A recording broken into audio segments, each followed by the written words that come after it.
Good morning and welcome to my Friday cooking session. I hope you are all well and that you are coping with the lockdown that we've got at the moment. Cooking and eating really great and healthy food is ever more important in these current times to look after our immune system and our bodies. But it can be a little bit challenging as well because it just depends what is available in the shops. And I know in a lot of conversations that I've been having with people, they have actually started to discover new ways of cooking and learning to cook all over again, which is fantastic. Now, for today's session, I am making oat and buckwheat bread. Now, the reason I decided to do this is that I know a lot of people struggle with eating normal bread, the kind of stuff that you buy in the shops, for whatever reason. So it might be that they're yeast intolerant like me, so you can't have normal bread, or that you've got a gluten intolerance, or you're just sensitive to some of the other crap that gets put in it. Because quite frankly, if you've ever looked at the ingredients on bought bread, then it's some pretty dodgy stuff. There's lots of emulsifiers and things like that in them. Often they have refined oils, like palm oil and all sorts of things. But also, at the minute, it might just be that you can't get out to buy some bread, or the fact that there isn't really anything available. So you're looking to make your own is a really, great option. And if you've got nothing to do, then you can always, gives you something to do. So oat and buckwheat bread is very easy to make, and I hope that you will give it a go. I've had some questions from people because they haven't got any buckwheat, and that's completely understandable. Not everybody has it in their cupboards. For alternatives, you can try using rice flour if you're completely gluten-free. Obviously, if you are gluten-free, then you need to be using gluten-free oats as well. Or if you've got a gluten-free flour blend, then use a bit of that. However, if you only have wheat-based flour, then go for the whole list form that you've got. So basically, if you've got some spelt, then you can use that. If you've got whole grain wheat, then use that. If you've only got white, then go for that. But obviously, for me who promotes whole food eating, then that would be in the bottom of the list. The other alternative is that you can just use all oats. There's nothing stopping you from doing that. Just make your own oat flour, and it just makes it slightly heavier. Now, the one caveat I do have to say, if you are using a wheat-based flour, is that you will need to use or add in slightly less flaxseed. So flaxseed has a couple of different roles in this bread, but one of them is actually to help keep it together, to keep its form. And I haven't actually tried this recipe using wheat flour, but it will make sense, the fact that once you're including gluten into it, it's going to stick it together, and I think too much flaxseed will make it quite heavy and a bit sticky. So for this recipe, I would use 2 tablespoons of ground flaxseed instead of 3, and hopefully it will work okay. So what we've got here, I'm just waffling on a little bit because I know there's a few other people going to be joining us. I know there's a few people watching already. Good morning. So I posted up the ingredients, but just in case you need me to go through them again, what we've got is we've got some whole oats and 1.5. There's 40 grams of whole oats here, and there's 1.5 tablespoons of chia seeds. Now, chia seeds are great. They're another really good for using as a binding agent, because once you have water with them, they go gloopy and thick. But they also provide extra fibre and some amazing anti-inflammatory omega-3 fatty acids as well. So that's good. So I've got that in a separate bowl. And then while I'm talking, I'm just going to add the water to that.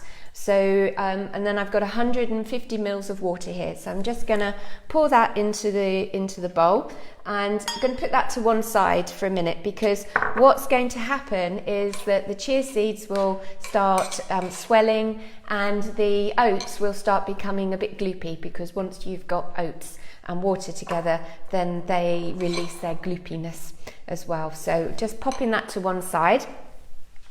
And then in my bowl, then in here I have got I've got 75 grams of buckwheat flour and 300 hang on, how much? 340 grams of oat flour. So I made the oat flour literally by putting oats in my NutriBullet and whizzing them down into a flour. It's really easy to do. You can use a food processor or a blender, whatever it is, just to bring them down into flour form. And I didn't have any buckwheat flour either, so I've actually made mine by toasting some buckwheat groats and then blending them down into a flour. And what's been quite interesting is that there's been quite a difference between that and then the buckwheat flour that I normally buy, which is sold as being whole grain, but making it from buckwheat groats has definitely got more fibre in there. And so any form of refining, you're going to lose things. So that's what I've got in my bowl here, and so that's the base of this. Right, so I'm going to carry on now. So what's next is I'm going to add the rest of the main ingredients to the bowl. So I am going to put in a teaspoon of salt. This is a half a teaspoon, so I don't know what happened to my teaspoon measurement. It seems to have gone AWOL. So I've got a teaspoon of salt in there.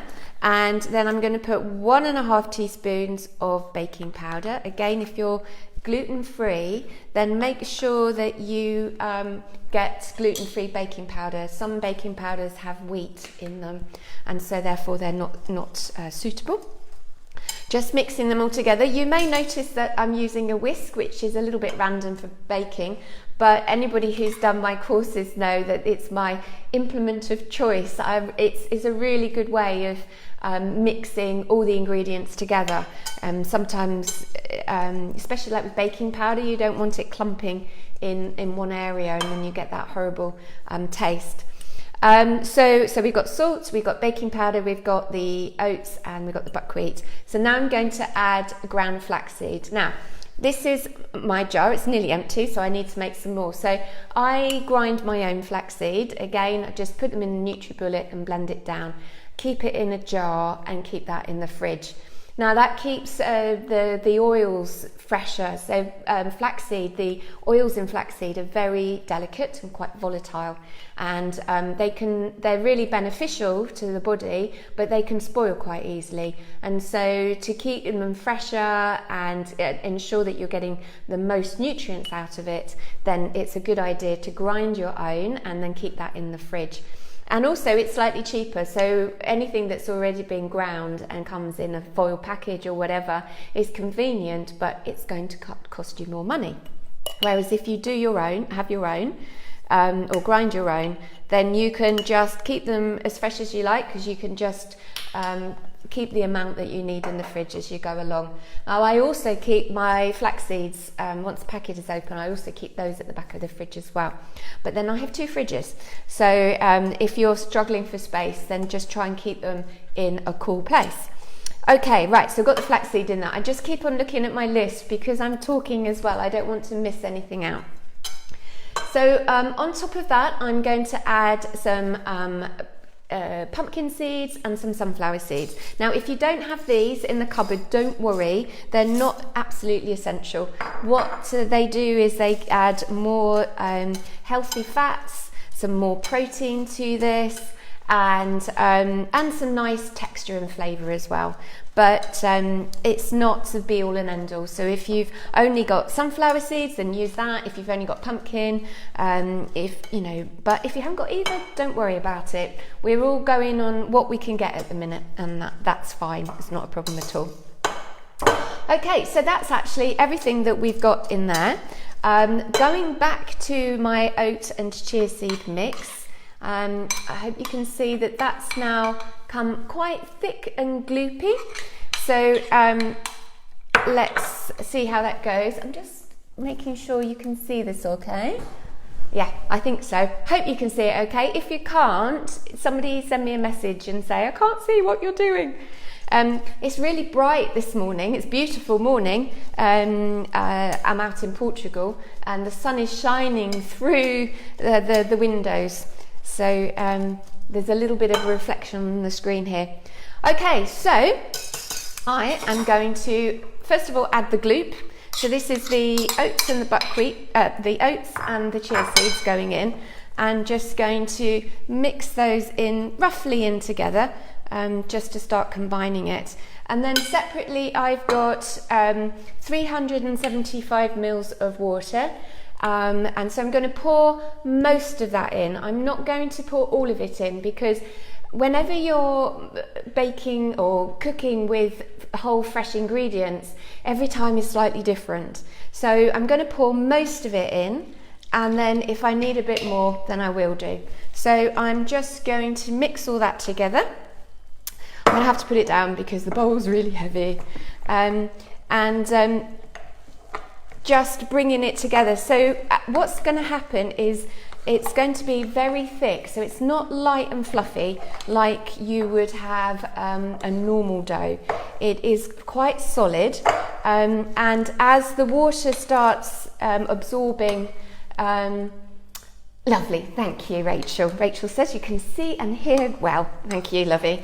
The flaxseed will start absorbing all of the water.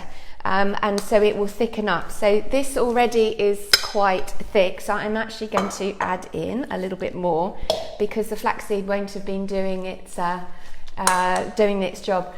Blake says hi. Hi Blake, how are you? I hope you're having fun on the lockdown and managing to keep busy. And nice to see you. Well, I can't see you, but nice that you're here, Catherine. Welcome, welcome. So Blake, you might even recognise my kitchen. I don't know if you remember coming here was it only last year? Wow, time flies. Okay, so, it's quite hard work. It's a good workout if you need to get some exercise in, work those bingo wings. Not that anybody's got them, obviously. Right, okay, so hopefully you can see this is the consistency that we want.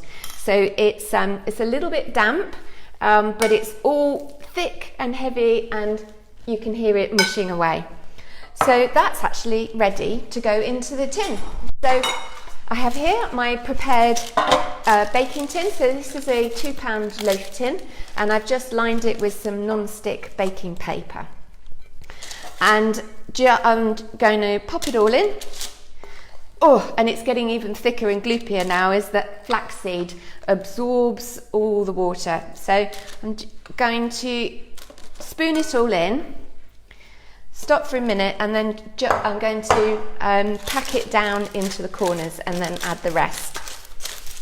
Now this will rise a tiny bit, but not a massive amount. The reason I put the baking powder in there is to give it a little bit of a lift, but don't expect it to rise up too much.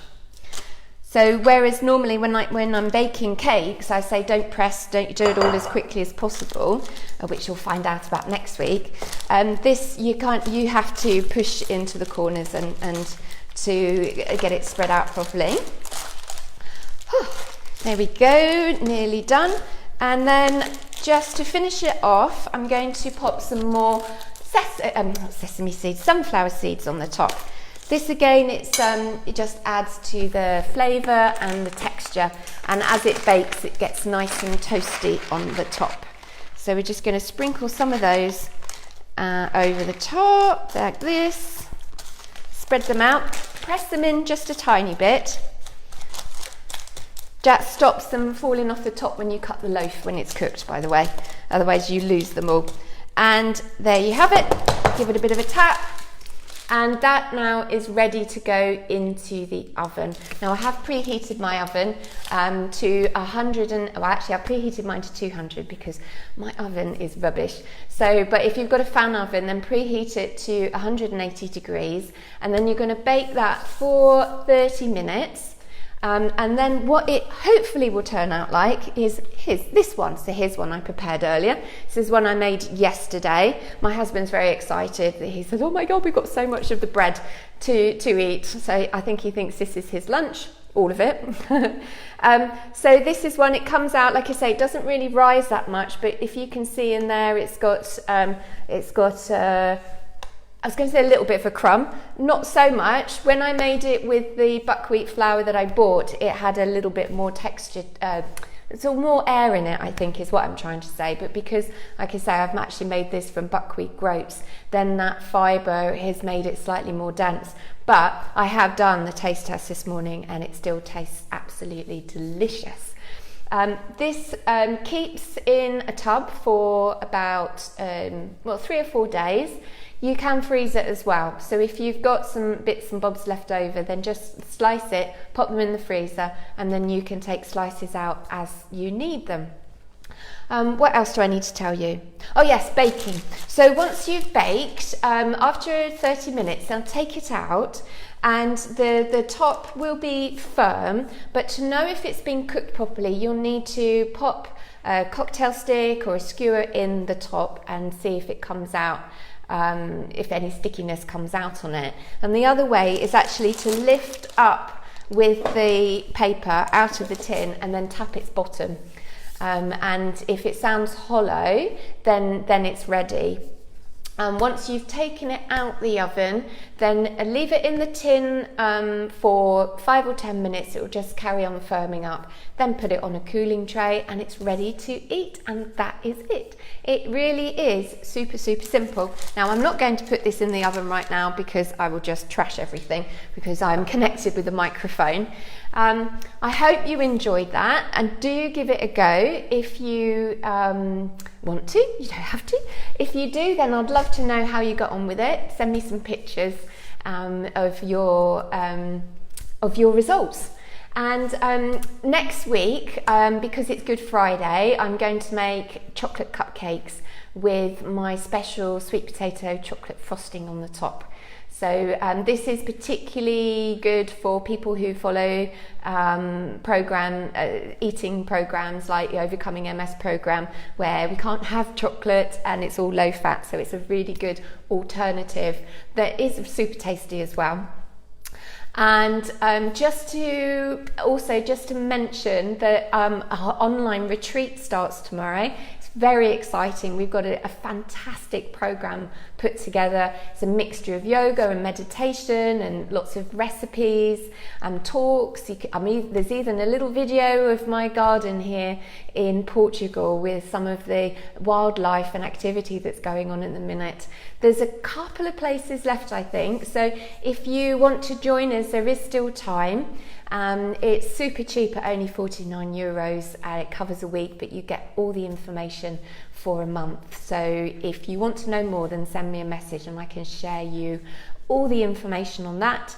And then last week I did mention about my online course. Well, I've been so busy getting ready for the online retreat that I haven't actually moved it further forward with that.